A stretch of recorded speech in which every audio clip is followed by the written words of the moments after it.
नमस्कार। आज हम कक्षा 9 की हिंदी की पुस्तक क्षितिज के अंतर्गत दो बैलों की कथा का संक्षिप्त अध्ययन करेंगे। दो बैलों की कथा के माध्यम से प्रेमचंद जी ने कृषक समाज और पशुओं के भावात्मक संबंध का वर्णन किया है। इस कहानी में उन्होंने ये भी बताया है कि स्वतंत्रता यानी आज़ादी इतनी सहजता से नहीं मिलती, उसके लिए बार बार संघर्ष करना पड़ता है। इस प्रकार परोक्ष रूप से ये कहानी आज़ादी के आंदोलन की भावना से जुड़ी हुई है। इसके साथ ही इस कहानी में प्रेमचंद जी ने पंचतंत्र और हितोपदेश की कथा परंपरा का उपयोग और विकास किया है। कहानी का सार इस प्रकार है। लेखक ने बताया है कि जानवरों में सबसे मूर्ख गधे को माना जाता है, क्योंकि वो अत्यंत सीधा और सरल है। वो किसी बात का विरोध नहीं करता। अन्य जानवरों को कभी न कभी गुस्सा आ जाता है, लेकिन गधे को कभी गुस्सा करते हुए नहीं देखा गया। लेकिन बैल के विषय में लोगों की कुछ और ही धारणा रही है, तभी तो उसे बछिया का ताऊ कहते हैं। किंतु ये बात सच नहीं है, क्योंकि बैल को गुस्सा भी आता है, वो मारता भी है और अड़ियल रुख भी अपना लेता है। इसलिए उसे लोग गधे से तो बेहतर ही समझते हैं। झूरी के यहाँ दो बैल थे। एक का नाम हीरा था और दूसरे का नाम था मोती। दोनों सुंदर, स्वस्थ और काम करने वाले थे। दोनों में पक्की मित्रता थी। दोनों साथ साथ रहते और साथ साथ काम करते थे। संयोगवश एक बार झूरी ने दोनों बैल अपने साले गया को दे दिए। बैलों को लगा कि उन्हें बेच दिया गया है, इसलिए शाम को जब वे गया के घर पर पहुंचे तो उन्होंने घास को मुंह तक नहीं लगाया। दोनों आपस में मूक भाषा में सलाह करके रात को रस्सियां तोड़कर झूरी के घर की ओर चल पड़ते हैं। झूरी सुबह उठकर देखता है कि उसके दोनों बैल नांद पर खड़े घास खा रहे हैं। झूरी दौड़कर स्नेहवश दोनों को गले से लगा लेता है। गांव के सभी लोग बैलों की स्वामी भक्ति पर आश्चर्यचकित थे, किंतु झूरी की पत्नी को यह सब अच्छा नहीं लगा। वो अपने पति को और बैलों को भला बुरा बताने लगी। दूसरे दिन झूरी का साला, जिसका नाम गया था, वो फिर से आया और दोनों बैलों को फिर से ले जाकर मोटी तगड़ी रस्सियों में बांधकर सूखा भूसा डाल दिया और अपने बैलों को अच्छा चारा डाल दिया। हीरा और मोती को यह अच्छा नहीं लगा। अगले दिन दोनों को खेत में जोता गया, लेकिन मार खाने पर भी दोनों ने मानो पैर ना उठाने की कसम खा ली थी।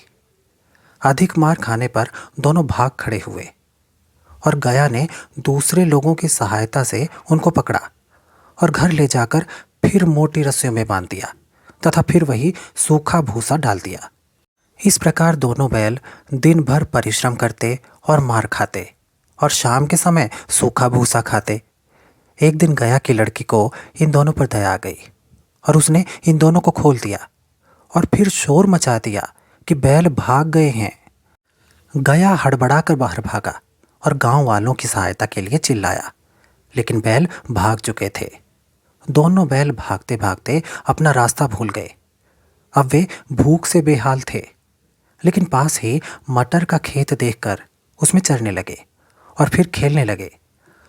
कुछ ही देर में उधर एक सांड आया और उनसे भिड़ गया। दोनों ने जान हथेली पर रखकर बड़े प्रयत्न से उसे आगे पीछे से रौंदना शुरू किया। दोनों ने बड़े साहस के साथ सांड पर विजय प्राप्त कर ली। सांड मार खाकर गिर पड़ा। संघर्ष के बाद दोनों को फिर से भूख लग गई।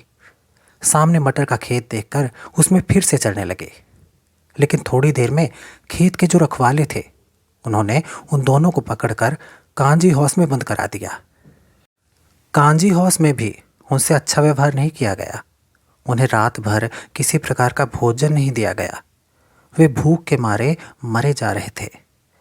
हीरा के मन में विद्रोह भड़क उठा और उसने सामने कच्ची दीवार को तोड़ना शुरू कर दिया। इतने में चौकीदार लालटेन लेकर पशुओं को गिनने के लिए आया और हीरा को इस प्रकार दीवार तोड़ते देखकर उसने उसको रस्सी से बांधकर कई डंडे दे मारे। चौकीदार के जाने के बाद मोती ने भी साहस बटोरकर दीवार गिरानी शुरू कर दी। इस प्रकार काफी संघर्ष के बाद आधी दीवार गिर गई। काफी जानवर भाग निकले। फिर मोती ने हीरा की रस्सी तोड़ने की कोशिश की, लेकिन रस्सी नहीं टूटी। वे दोनों वहीं पड़े रहे। 1 सप्ताह तक वे दोनों कांजी हाउस में भूखे मरते रहे। वे बहुत ही कमजोर हो गए थे। दोनों बैलों को एक दड़ियल के हाथों नीलाम कर दिया गया। दड़ियल उन्हें लिए जा रहा था कि दोनों को परिचित राह मिल गई। वो रास्ता उन्हें जाना पहचाना लगा और वे उससे छूटकर सीधे झूरी के घर जा पहुंचे। झूरी उस समय धूप सेंक रहा था। बैलों को आता देखकर उसने उन्हें गले से लगा लिया। झूरी और दड़ियल में झगड़ा हो गया।